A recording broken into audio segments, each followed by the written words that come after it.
Kasih sayang dan ihsan perlu sentiasa dimarakkan dalam diri perawat. Tak boleh dibiarkan pudar apatah lagi hilang, seperti lilin dalam bilik yang gelap. Kasih sayang bukan untuk disimpan. Cahaya kasih sayang haruslah boleh dilihat. Hangat kasih sayang haruslah boleh dirasa, seperti dicontohkan oleh Rufaidah dan Florence Nightingale. Andorra hadir menawarkan kasih sayang dan ihsan kepada semua. Semoga Allah yang Maha Pengasih lagi Maha Penyayang mengekalkan keindahan, menambah kebaikan, istiqamahkan Andorra selamanya.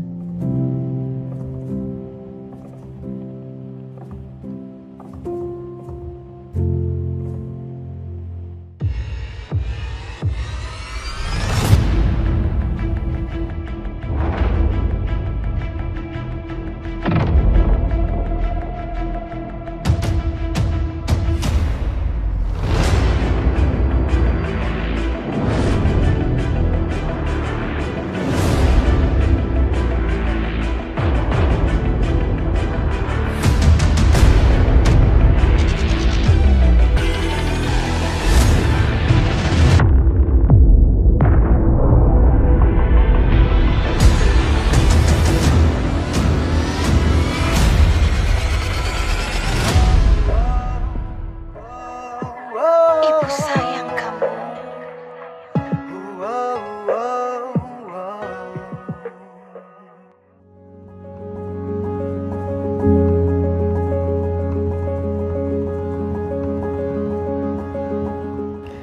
Ibu sebenarnya sangat intrik lah, curious sangat. Apa maksud Andorra tu? Nama Andorra dia berasal daripada bahasa Arab Ad-Durrah. Ad-Durrah ni ialah mutiara. Oh. Kenapa mutiara ni sangat dekat di hati saya? Kenapa dia mutiara ni begitu bermakna? Kerana kalau tengok macam mana mutiara ni terhasil di dasar lautan, terhasil daripada tiram. Betul. Mother pearl yang berada di dasar lautan. Mutiara yang sangat bernilai ini dia melalui macam-macam kepayahan, kecederaan, pendarahan sehingga akhirnya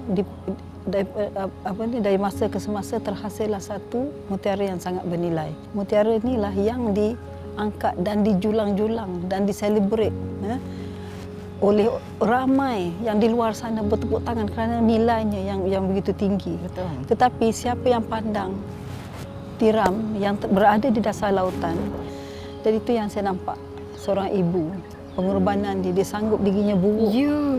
Dia sanggup giginya sehingga jadi tak bernilai, tak dipandang. Kerana apa? Kerana untuk menghasilkan satu mutiara yang akhirnya menjadi begitu menjadi kebanggaan Pengorbanan seorang ibu ya, nak menghasilkan pemimpin masa depan. Dan juga ibu, mutiara Andorra ni sebenarnya adalah satu state, small state between Spain and France. Penduduk yang tak sampai pun 1 juta orang, tetapi penduduknya sangat sihat kerana mereka duduk di pergunungan, suasana yang begitu sihat, tidak ada pencemaran, dan lifespan untuk penduduk di sana 83 tahun. Dan saya kata saya menghasilkan satu hospital di mana kesihatan itu jadi agenda utama kami. Ambil filosofi menghasil negara yang sihat dan suasana yang sebegini yang kita nak wujudkan di Andorra. Allahu Akbar, such a beautiful name. Serupanya ada cerita di sebalik Andorra. In fact, it's perfect lah analogi tiram tadi tu dengan mother of pearl. Adalah penasihat saya, Dr. Asmadi, beritahu saya, dia kata 2 perkara nak buat hospital ni. Dia kata yang pertama ialah KKM punya approval. This is the biggest hurdle, dia kata, yang paling susah. Dan yang kedua funder, dia kata. Masa itu ada keyakinan yang luar biasa dalam diri saya. Saya kata saya letak deposit dan hospital itu akan jadi.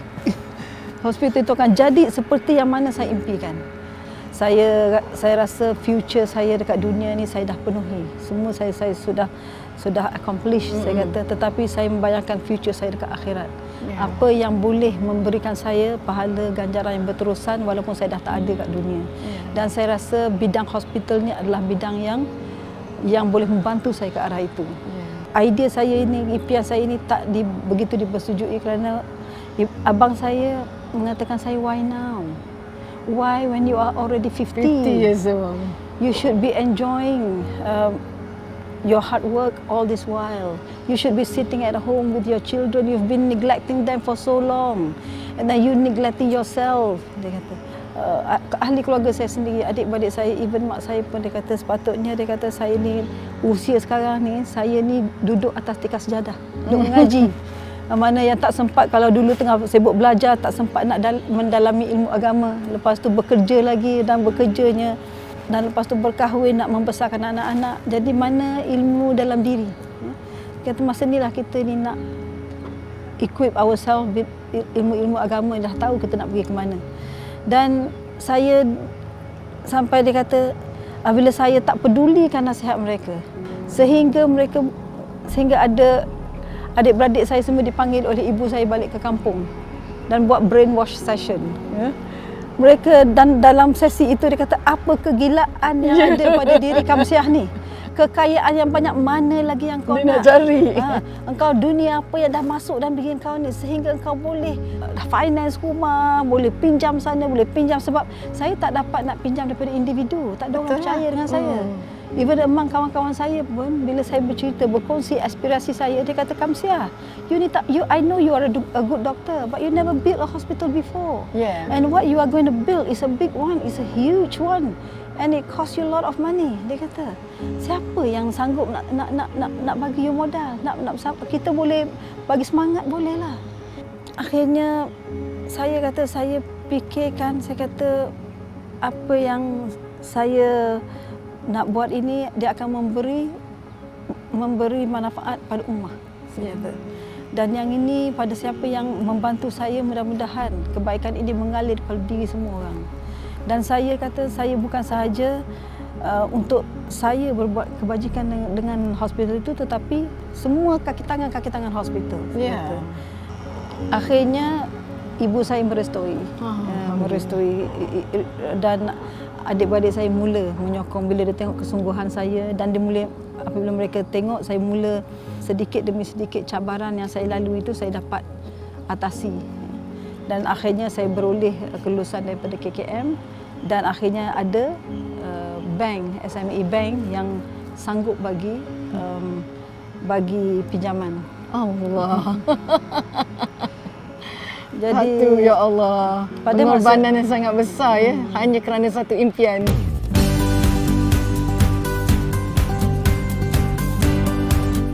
Kullukum ra'in wa kullukum mas'ulun an ra'iyatihi.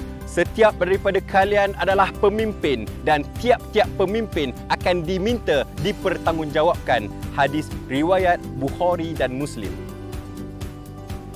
Leadership at all level. Kepimpinan di semua lapisan. Kita semua adalah pemimpin. Kita semua ada tanggungjawab. Sama ada di lapisan yang paling bawah hingga paling atas. Maka dengan itu, kita perlu menjalankan tugasan-tugasan, kewajipan-kewajipan kita dan memikul tanggungjawab kepimpinan di semua lapisan.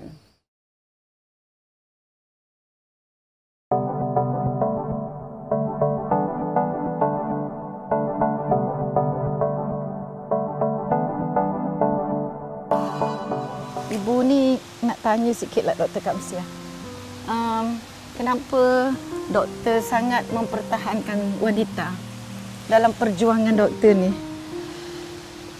Wanita ni sangat istimewa, Ibu. Mereka mempunyai tanggungjawab yang sangat besar. Betul. Dalam membentuk keluarga mereka.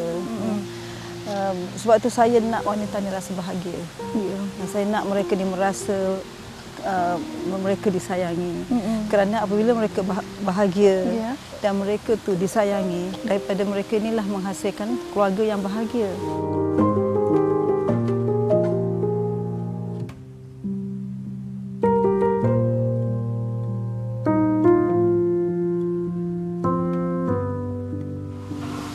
Apabila saya melihat wanita kat luar sana ramai yang menderita, dan tak dihargai. Mudah-mudahan Andorra ni jadi tempat untuk mereka, memanggil mereka datang sini. You are so loved, you are so important. Dan kami memberikan pada mereka apa yang mereka dambakan dalam kehidupan mereka. Jadi di sini, di Hospital Andorra ni, kami menzahirkan kasih sayang dengan secara fizikal. Kami melihat mereka jatuh kasih dalam hati kami, dan kami memegang mereka, kami membelai mereka, kami mencium mereka, kami memeluk mereka.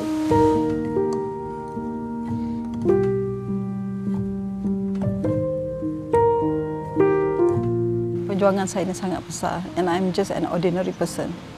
Tetapi saya punya tim yang cukup strong. Saya punya tim yang very talented, very energetic. Mereka inilah yang help me to bring the best out of me dan menghasilkan sesuatu yang sangat hebat yang kita nampak dekat Andorra.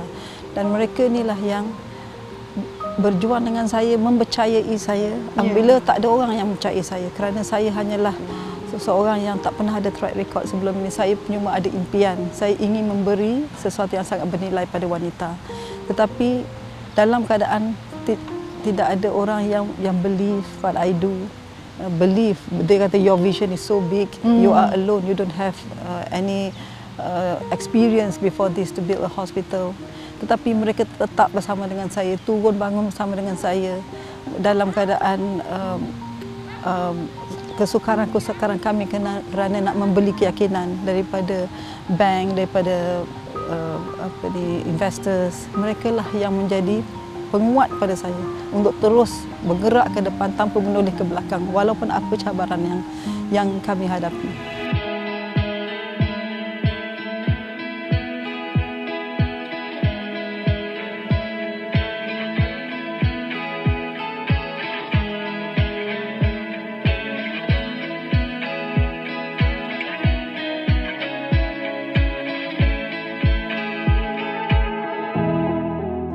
Now, Ibu nak cerita pasal Dream Team Framework. Ini sangat penting team, especially top team ni. Tolonglah ada Dream Teamnya framework ini. Framework ini memang kita cipta khas for you all, gunakan dalam organisasi ni. So what is this thing? Tadi kita dah cakap pasal dysfunctional of pasukan, team kan, yang bermula dengan lack of trust. Kenapa kita mula dengan lack of trust? Sebab dia adalah foundation. So trust dekat level paling atas dekat Andorra Hospital ini wujud tak? So kita kena make sure trust kat level paling atas ni strong. So dia akan transmit, dia akan influence tim-tim lain. Engage in an open and honest discussion. Macam mana kita nak wujudkan satu perbincangan yang sangat honest, jujur dan sangat open, keterbukaan tu. How are we going to create that, everyone? Any idea? Ibu selalu sebut. Ibu selalu sebut apa? Sayang. Nak gaduh-gaduh sekarang. Gitu. Jangan gaduh later. Bincang beria-ria, biar gaduh sekarang, jangan gaduh kemudian. Itu kan ibu cakap nak. Orang tua-tua ibu semua cakap gitu. Orang tua-tua dulu kata biar gaduh sekarang, jangan gaduh kemudian. Betul. What they mean is not bergaduh. Kita discuss thoroughly all the left, right, possibilities, bad, good, everything. Lay the cards on the table. Let's be clear about it. Itu arwah mak ibu selalu cakap, lay the cards on the table. Tu dia cakap putih. Orang influence zaman-zaman orang kata Commonwealth ni kan. So lay the cards on the table and talk about it. Biar gaduh dulu, jangan gaduh kemudian. So that will actually create an open and honest discussion.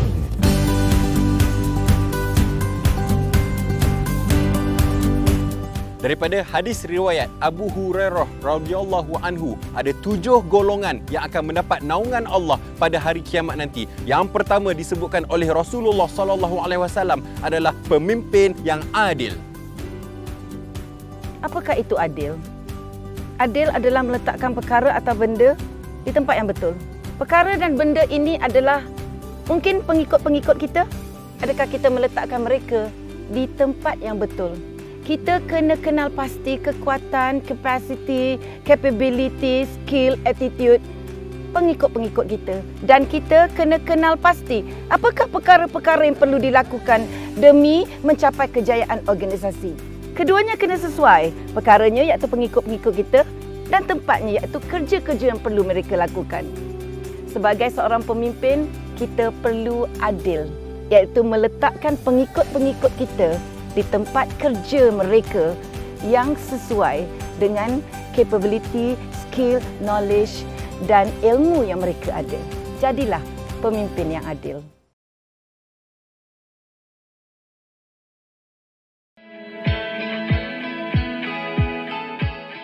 Bila dah ada open and honest discussion and trust, senang tak kalau kita nak bagi komitmen? Betul. In order to create clarity, alignment dekat semua decision kita. Sangat senang. And macam mana kita nak create clarity, alignment every decision dalam dunia buka yang penuh dengan volatility ni? Tak ada clarity. For example, sila hantar pelaporan ini besok pada saya. No clarity. Bila arahan seperti itu keluar, ibu akan tegur. Tiada clarity.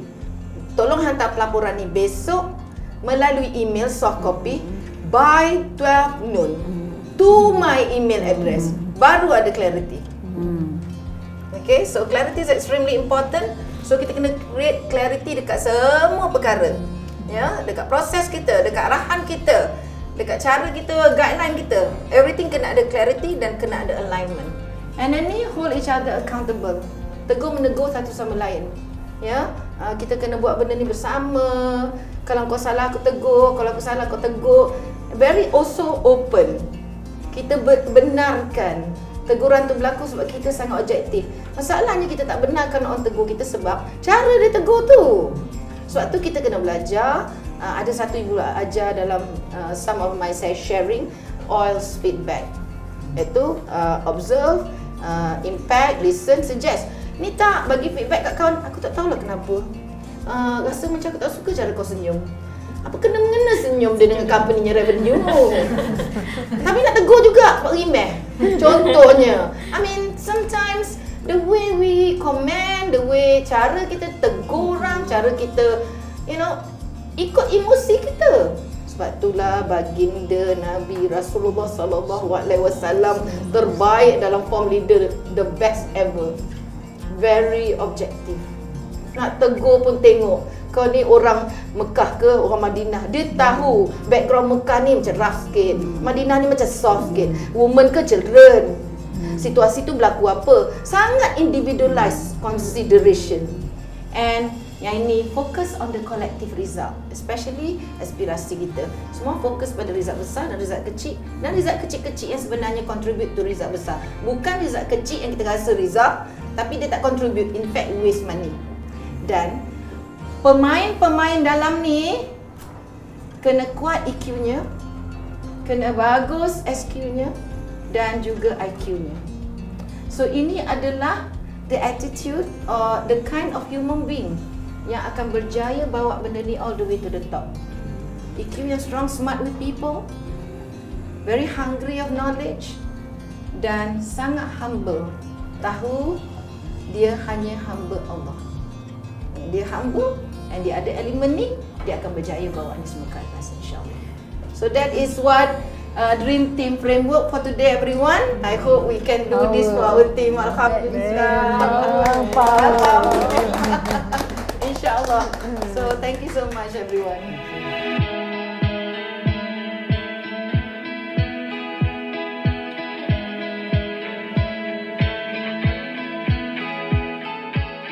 Sebenarnya Ibu, kenapa Endora ni hadir dalam industri kesihatan ni? Ya, kerana hospital ni selalu dikaitkan dengan negativity. Bila sebut hospital, orang akan kata hospital ni tempat orang paling tak nak pergi. Tempat orang susah hati, tempat orang murung, tempat orang berduka cita, ya, tempat orang sakit. Ya. Jadi saya kata, kalau negative emotion berada dalam diri mereka, macam mana mereka nak sembuh? Ya? Jadi saya kata saya kena create sesuatu yang positif, yang membuatkan mereka ceria. Jadi saya fikir apa yang boleh menyebabkan mood kita ceria? Ialah dengan bila kita fikirkan kita nak pergi vacation, kita nak pergi hotel. Ya? Jadi apabila kita sebut hotel tu, kita akan rasa tak sabar nak pergi. Kita akan tertunggu-tunggu. Orang akan rasa tempat yang dia nak pergi tu tempat yang indah, damai. Dan bila dia masuk tu dia rasa suasana yang tenang, dia rasa suasana yang sejahtera, dia rasa aman. Ya. Jadi ini yang kita nak buat paradigm shift ya, daripada negativity kepada positivity, di mana di hospital kita boleh dapat makanan ala hotel, di mana diserve oleh chef yang ternama, yang Chef Zubair ni nama yang sangat besar lah ya, dekat Malaysia, dan di individual plating ya, dan makanan tu bukan sahaja sedap, berkhasiat, dan malah presentation yang sangat menarik. Betul. Dan selain daripada itu, kita suasana hospital ni orang selalu kaitkan dengan bau ubat-ubatan. Itulah. Bau antiseptik. Sini tak ada. Sini memang bila kita masuk tu kita akan rasa wangi-wangian. Jadi the smell, the view, decoration, tenang, very comforting dengan wallpaper yang cantik, dengan carpet yang cantik, tastefully selected furnitures, attention to detail. Masya Allah, itu mata. Itu untuk santapan mata. Santapan baunya dengan tak ada bau buat tak reminded that kita dekat hospital. Oh, Masya Allah. Jadi sebab itu kita nak buat kita kata daripada negativity di hospital kepada positivity, kerana apabila aura itu positif, dia akan mempercepatkan penyembuhan.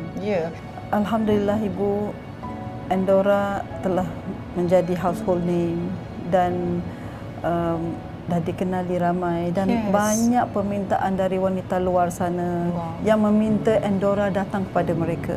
Dan apabila saya menerima terlalu banyak tawaran pada masa yang sama, saya rasa teraba-raba, saya rasa tergamam, saya rasa macam mana saya nak handle. Saya kata saya terlalu banyak, saya tahu saya kena pergi mendapatkan pesakit-pesakit saya, tetapi macam mana saya nak hadapi tawaran-tawaran yang bertubi-tubi ini. Jadi dalam saya teraba-raba itu, tiba-tiba Ibu hulurkan tangan dan menyambut tangan saya. Dan saya rasa inilah dahan tempat saya berpaut yang boleh membantu saya untuk jauh melangkah ke depan. Allahu Akbar. Dan bagi Ibu, you adalah perwira, antara perwira-perwira yang Ibu nak bersama, kita berpegang tangan together, kita maju ke hadapan dan terus dalam satu perjuangan mencipta legasi. InsyaAllah Ibu. Youlah perwiranya. Allahu Akbar. InsyaAllah Ibu. Ibu pimpinlah tangan saya. InsyaAllah. InsyaAllah.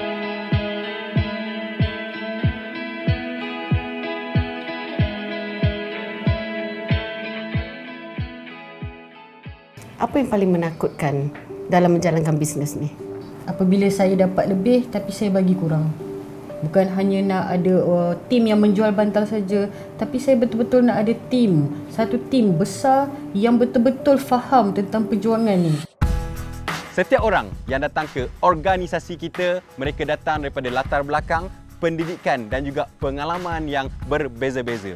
Bagaimana untuk kita menyatukan semua ini adalah dengan mempunyai nilai teras yang dikongsi bersama. Nilai-nilai teras yang dikongsi bersama ini akan menentukan sikap-sikap yang produktif dalam organisasi kita, dan sikap-sikap ini yang akan menentukan budaya syarikat anda. Dalam episod yang seterusnya, anda akan belajar bagaimana untuk membentuk budaya berprestasi tinggi di dalam organisasi anda. Jangan lepaskan peluang menonton episod seterusnya.